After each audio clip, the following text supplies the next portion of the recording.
Life is a game, an eternal dance of energy and consciousness. Birth and death are not two opposing extremes, but two sides of the same coin, an integral part of the universe's continuous transformation. Accept impermanence, that everything changes and nothing is permanent. This acceptance will help us live more fully in the present moment, without clinging to the past or worrying about the future. Death is not the end, but a return to our origin, a reintegration into the eternal flow of the universe. Most of us live with a background hum of anxiety, a subtle, persistent vibration that tells us time is running out. We treat life as a serious problem to be solved, a race toward a finish line that we simultaneously dread reaching. Now, let us explore the profound wisdom that lies not in adding, but in letting go. In the ordinary world of our daily existence, we are haunted by a singular, unspoken taboo. It is not the taboo of sex, nor the taboo of money, but the far more terrifying taboo of the end. We live in a culture that is fundamentally allergic to the idea of death. We hide it behind sterilized hospital walls. We paint it over with cosmetics in funeral parlors. We distract ourselves from its shadow with an endless parade of gadgets, goals, and self-improvement projects. We are like people trying to live in a house where one of the rooms is permanently locked and forbidden. Yet we know, deep down, that eventually we must enter it. This avoidance creates a profound psychological friction. Because we refuse to look at the end, we become incapable of fully experiencing the beginning or the middle. We treat life as a linear journey, a conveyor belt that picks us up at birth and drops us off at an abyss. In this linear model, every moment is merely a stepping stone to the next. We go to kindergarten to get ready for first grade. We go to high school to get ready for college. We go to college to get ready for a career. We work our careers to get ready for retirement. And then, as Alan Watts so brilliantly pointed out, we reach the end of the line and we realize that the destination we were promised was never there. We were so busy getting ready for the future that we missed the actual event. Consider the way we listen to music. When you sit down to hear a symphony, you do not listen to it simply to reach the final note. If the point of music were to get to the end, then the fastest conductors would be the best. If the point of dancing were to reach a specific spot on the floor, you would simply walk there and be done with it. But in music and dance, the point is the process itself.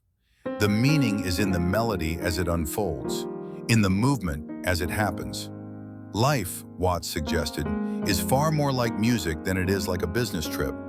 It is a rhythmic play of energy, an eternal now that doesn't go anywhere because there is nowhere else to be.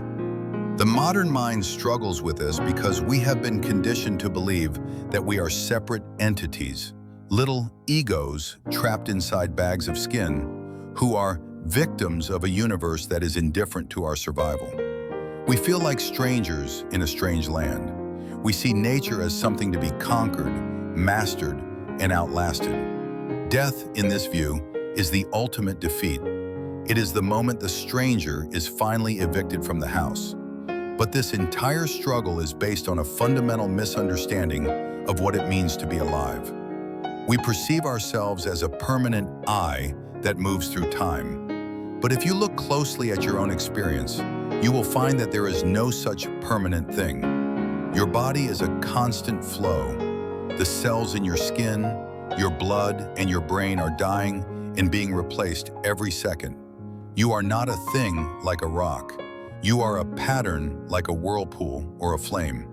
A whirlpool looks like a solid object, but it is actually a constant stream of water moving through a specific shape. If the water stops flowing, the whirlpool vanishes. Is the whirlpool dead? No, the pattern has simply transitioned back into the general flow of the river. Our fear of death is essentially the whirlpool's fear of the river. We are so attached to the specific shape of our current pattern that we forget we are the river. We have spent decades building a personality, a reputation, and a history, a story of me. And we are terrified that when the pattern dissolves, the story ends in total darkness. But what if death is not the end of the light, but the moment the eyes of the universe close for a brief, necessary rest before opening again in a new form? We must begin by questioning the very nature of this I that is so afraid. We think of ourselves as the driver of the car, but perhaps we are more like the engine itself, or even the road. We have been taught to identify with our thoughts, our memories, and our plans. But thoughts are just clouds passing through the sky of consciousness. Plans are just maps. Memories are just echoes. None of them are you. By clinging to these mental constructs, we create a rigid structure that shatters when faced with the inevitability of change. The ordinary world of the modern hero is this state of rigidity, a life spent guarding a fortress that is destined to crumble. We are like people holding our breath, thinking that if we can just hold it long enough, we will be safe. But to live, you must exhale. You must let the breath go to get the next one. Life is a constant process of dying to the previous moment so that the next moment can be born. If you refuse to die to the past, you become a psychological zombie, walking through the present with the dead weight of yesterday on your shoulders. The anxiety we feel is not a mistake, it is a signal. It is the universe's way of telling us that our current map of reality is too small. We are trying to fit the infinite, wiggly, rhythmic reality of existence into a tiny, square box of logic and security. We want to guarantee that we will last forever, but the only thing in the universe that is permanent is change itself. To the ego, this sounds like a threat. To the enlightened mind, this is the ultimate liberation. If nothing lasts, then every moment is a miracle. If the flower didn't wilt, we wouldn't see its beauty. If the sun didn't set, we wouldn't appreciate the light. The fear of death is actually the fear that we will miss out on something. But if you are truly present, if you are all here right now, then you have already experienced the entirety of existence. A single moment of total presence is worth more than 100 years of distracted anxiety. The hero's call to adventure is the call to step out of the linear race and into the eternal dance. It is the realization that the problem of death cannot be solved by thinking about the future, but only by dissolving the illusion of the thinker in the present. We think of death as a nothingness that follows life, like a black hole at the end of a tunnel. But have you ever considered what it was like before you were born? You came out of that same nothingness, and yet here you are. If nothingness produced somethingness once, why should it not do it again and again? In the philosophy of Alan Watts, nothing is not a vacuum. It is the fertile soil from which everything grows. Space is not empty. It is what allows solid objects to exist. Death is simply the space between the notes that makes the music possible. Without the silence, the sound would be a continuous, deafening roar. We are entering a journey where we will look directly at this silence. We will confront the monster of impermanence and find that it has no teeth. We will discover that the end of you as a separate, lonely ego is actually the beginning of you as the total process of the universe. To move deeper into this journey, we must confront the fundamental hallucination that governs almost every waking moment of our lives. The belief that you are a self contained within your body, looking out at a world that is not you. This is the ordinary world's greatest deception. We have been socialized to believe that we are a flash of consciousness that arrived here from somewhere else, a passenger in a biological vehicle that is inevitably heading toward a junkyard. But if we are to find peace with death, we must first understand that this visitor is a myth. Imagine for a moment that you are looking at the ocean. You see a wave cresting, white foam spraying against the blue sky. You can point to that wave. You can track its movement. You can say, there is a wave. But where does the wave begin and the ocean end? Is the wave something that has been added to the water? Of course not. The wave is a behavior of the ocean. It is the way the ocean is waving at that particular point. The wave doesn't have an ocean. It is the ocean in motion. We are exactly like those waves. We do not come into this world. We come out of it, in the same way that a leaf comes out of a tree or a child comes out of a mother. You are not a stranger who has been dropped into a physical universe. You are an expression of that universe, a local blooming of the entire cosmic process. When we talk about your birth, we are talking about the universe beginning to look through a new set of eyes. And when we talk about your death, we are talking about those eyes closing, so that the energy can be recycled into a billion other forms. The struggle we feel, the trial of our existence, comes from our desperate attempt to pretend that the wave is independent of the ocean. We have spent our lives building a fortress around this wave. We call it my ego, my personality, my life. We try to shore up the foam, trying to prevent it from dissolving back into the blue. But the foam must dissolve. It is the nature of waves to rise and fall. If the ocean only produced waves that stayed up forever, it would be a frozen block of ice. It is the falling that allows the next rising. Alan Watts suggested that the entire universe is engaged in a magnificent game of hide and seek. In the Hindu tradition, this is called Leela, the divine play. Imagine that you are God, or the total energy of the universe. You are infinite, eternal, and all-knowing. But being infinite is, in a strange way, quite boring. There is no surprise, there is no adventure, there is no other to talk to. So to make things interesting, you decide to play a game. You decide to pretend that you are not God. You hide from yourself by fragmenting your consciousness into trillions of little pieces. You hide inside a human being, a cat, a blade of grass, and a star. To make the game truly exciting, you must forget that you are playing. You must lose yourself in the role. You must truly believe that you are a lonely, struggling human being with bills to pay and a fear of the dark. The ego is the mask you wear to keep the game going. It is the hide part of hide and seek. And death is simply the seek part. It is the moment the game ends, the mask is removed, and you realize with a cosmic laugh, of course, it was me all along. We fear this unmasking because we have identified so strongly with the mask. We think that if the mask is gone, we are gone. But the you that is gone is only the character in the play. The actor, the underlying consciousness, remains. This is why we discover that the fear of death is actually a fear of waking up.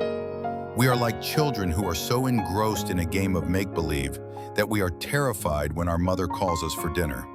We don't want to leave the fantasy world of me and mine, even though the real world we are returning to is infinitely more vast and beautiful.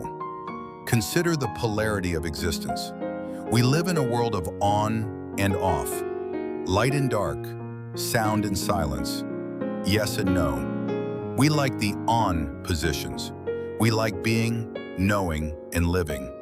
We dislike the off positions, non-being, forgetting, and dying. But you cannot have one without the other. They are like the two sides of a coin. If you have a coin with only a heads side, you don't have a coin at all. You have a piece of metal that doesn't exist in our reality. Your life is a pulse. Your heart beats because it contracts and expands. You breathe because you inhale and exhale. If you only inhaled, you would explode. If you only exhaled, you would collapse. Existence itself is a vibration, a now you see it, now you don't phenomenon. Even at the subatomic level, particles are constantly popping in and out of existence.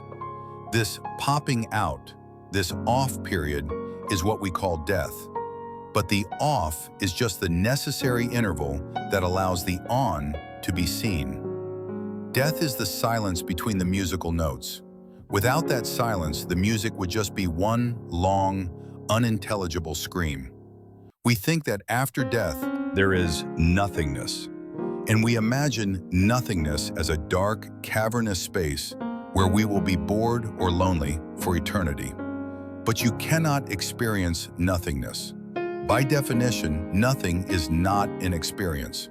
When you die, you don't stay in the dark. You are simply off. And as we know from our birth, after every off comes an on. You don't have to wait for it. It is instantaneous. From the perspective of the one who died, the next on, the next birth, the next awakening of consciousness happens in the very next microsecond. Watts often used the Big Bang as a way to illustrate this. We think of the Big Bang as a cosmic explosion that happened billions of years ago. We think we are the dust left over from that explosion. But Watts said, "No, you are not the dust. You are the Big Bang." The explosion is still happening. It is happening right now in the way you are thinking, the way your blood is moving, and the way the trees are growing. You are the leading edge of a 14 billion-year-old fire. The fire doesn't die when one spark goes out. The fire continues. Why then do we feel so small? Why do we feel like a fragile eye that is about to be extinguished? It is because we have been trained to use our consciousness like a radar. A radar is a wonderful tool for detecting threats and finding food. It focuses on the bit of information that is moving, the thing that might be dangerous. Because our radar consciousness is so focused on the me, the small bit, it forgets the whole, the background. It's like a person who is so focused on the words in a book that they forget the paper the words are printed on. The paper is the void. The paper is the nothingness that we fear. But without the paper, the words have nowhere to be. The void is not empty. It is the source of all solid things. In the same way, death is the background that gives life its contrast. If you lived forever, you would become a statue. You would become a fossil. You would be stuck in a single pattern. Death is the universe's way of keeping things fresh. It is the ultimate delete button that clears the hard drive so that a new, beautiful program can be run. This realization is the turning point in the hero's journey. We stop fighting the off position. We stop trying to be a wave that never crashes. We begin to understand that our true identity is not the wave, but the water. And water cannot be broken, it cannot be drowned, and it cannot be killed. When the wave crashes, the water is still there. When the body dies, the energy, which science tells us can never be destroyed, is still there. If you can accept this, not just as an intellectual idea, but as a felt reality, the nature of your daily life changes. The interest we felt in part 1 transforms into a deep desire for a new way of being. You start to feel a lightness. The heavy, clanking armor of the ego begins to feel unnecessary. You realize that you don't have to, quote, master life, because you are life. You don't have to, quote, survive the universe, because the universe is what you are doing. This is the state of Wu Wei, the path of non-forcing. It is like being a sailor who has finally learned to stop rowing against the wind and has learned to set the sails. You move with the current of impermanence. You realize that the struggle was only happening because you were trying to hold on to a yesterday that no longer exists. We are often told that we should be selfless, and we think this means being a martyr or a do-gooder. But Watts's version of selflessness is much more radical. It is the realization that there is no self to be selfish with. The I is a linguistic convention, a social hallucination. When you realize this, you don't become a saint in the boring sense. You become a rascal in the divine sense. You realize that you are the universe playing a joke on itself. You can finally afford to be kind, to be creative, and to be brave, because you know that you can't actually lose anything. Even the most precious things, our loved ones, our health, our memories, are part of the Leela. We love them more, not less, because we know they are fleeting. We appreciate the sunset because it only lasts for a few minutes. If the sky stayed orange forever, we would eventually stop looking. The vulnerability of life is not its weakness, it is its glory. To be alive is to be on the edge, to be a flame that is constantly consuming itself to produce light. As we move toward the final part of our journey, we must ask ourselves, how do we live this? How do we take this high philosophy and bring it into the low reality of our fear, our grief, and our daily worries?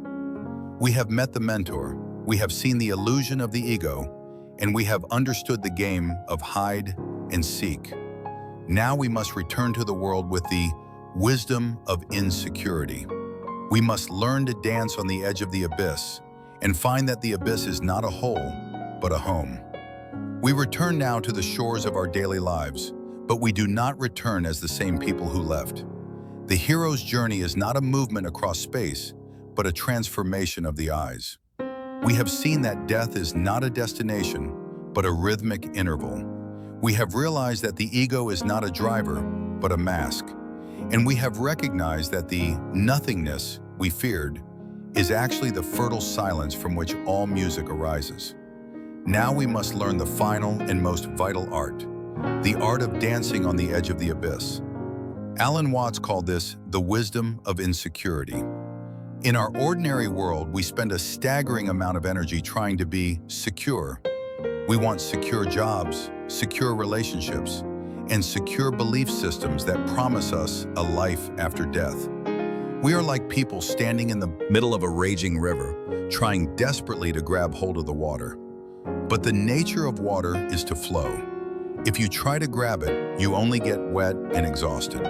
If you try to build a wall to stop it, the water eventually breaks the wall or turns into a stagnant, mosquito-ridden pond. True security, paradoxically, is found only in the total acceptance of insecurity. It is the realization that you cannot have life. You can only be life. When you stop trying to stand still in the river, when you let go of the bank and allow yourself to move with the current, you discover a strange thing. You don't drown. You float. You find that the universe is not an enemy to be defended against, but a flow to be joined. The anxiety that once paralyzed you begins to evaporate because there is no longer a self trying to resist the not self. This brings us to the ultimate secret of the present moment. We are often told to live in the now, but we usually interpret this as a chore, another thing to do or achieve. But the now is not a place you visit. It is the only place that exists. The past is a memory, trace in the present. The future is an imagination, trace in the present. You have never experienced a yesterday, and you will never experience a tomorrow. You only ever experience a now that is constantly changing its shape. The fear of death is essentially a fear of the future. It is a fear of a time when you will no longer be. But if you truly enter the present, you find that time itself is an illusion. There is only a single, eternal flash of existence. In this flash, birth and death are happening simultaneously. Every time you exhale, a part of you dies. Every time you inhale, a part of you is born. If you can experience the fullness of a single breath, you have experienced the fullness of eternity. Watts invited us to look at the world as a flicker. Think of a movie projector. A movie looks like a continuous, moving reality, but it is actually a series of still frames with gaps of darkness in between. The light flickers on and off 24 times a second. We don't see the darkness because our eyes are tuned to the light, but the darkness is essential. Without the gap, the images would overlap and become a meaningless blur. Your life is that flicker. You are on and off so fast that you feel continuous.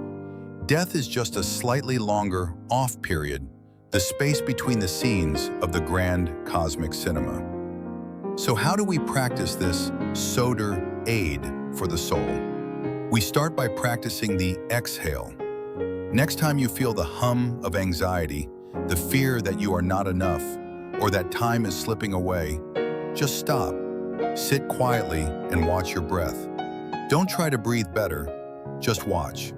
Feel the air entering, feel the pause, and then feel the surrender of the exhale. As the air leaves your body, imagine that everything you are holding on to, your worries, your history, your name, your fears, is leaving with it. For that brief second at the end of the exhale, before the next breath begins, you are dead, you are empty, you are the void.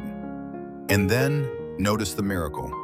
Without any effort from your ego, the universe breathes you back in. You are resurrected, you are new. The previous you is gone, and this you is a fresh pattern. If you can learn to enjoy that tiny death at the end of every breath, the big death at the end of the life cycle will seem like nothing more than a deep, well-earned sleep after a long and beautiful day of play.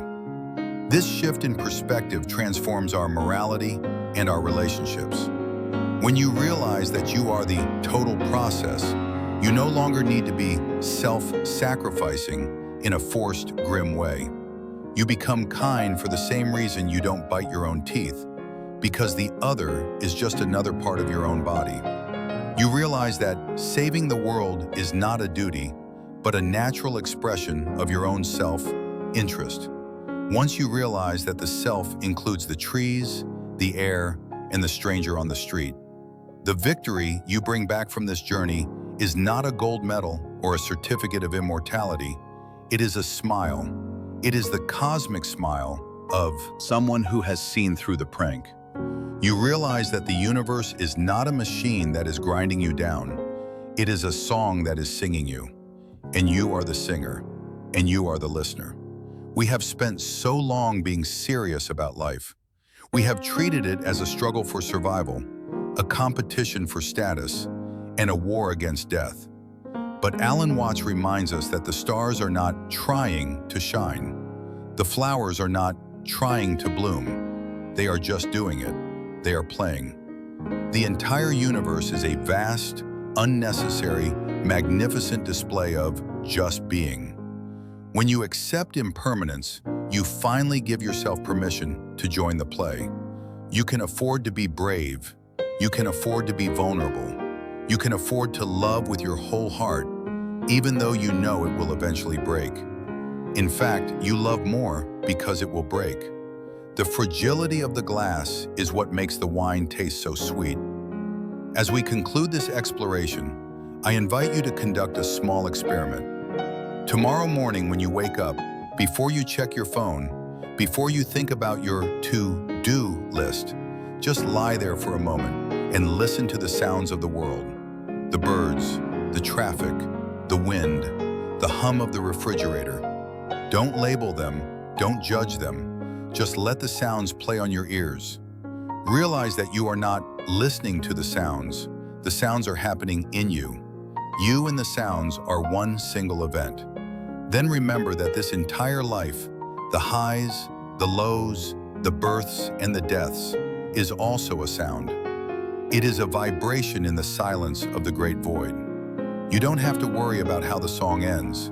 The song is the end. Every note is its own destination. And when the music stops, you won't be left in the dark.